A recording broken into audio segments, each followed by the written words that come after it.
in he ko vel thima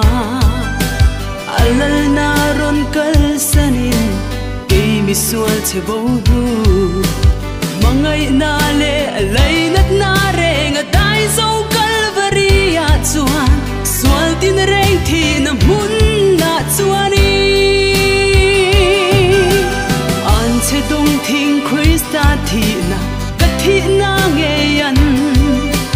lalpan min lo puan sa vangin adama mishina om to lo ti borala akhen be tang vang hianin cross ange chuan min ti boral ta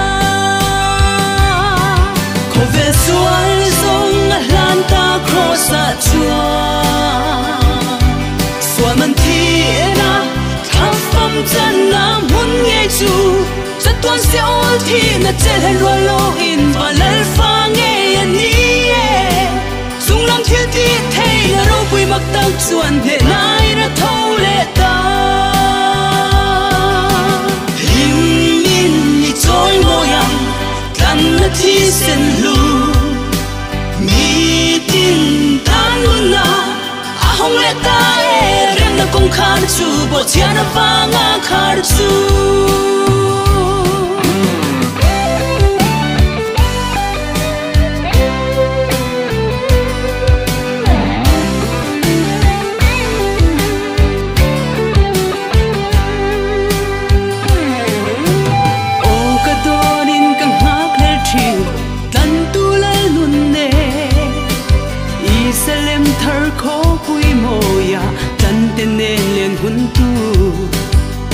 Ivan in van ka ten hun chuan cha tuan in ka chol to anga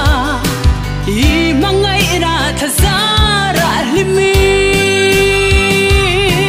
ko ve sual zong lan ta cross a chuan sual man thi na tham fam chan na mun nge chu cha tuan se ol thi na chel hen ro lo in balal fa nge ani thil ti thei na ro pui mak tak chuan he nai ra tho le ta him min ni choi mo yang tlan na thi sen lu mi tin tan nu na a hong le ta e rem na kong khar chu bo chian wa nga khar chu a hong le ta e rem na kong khar chu bo chian wa nga khar chu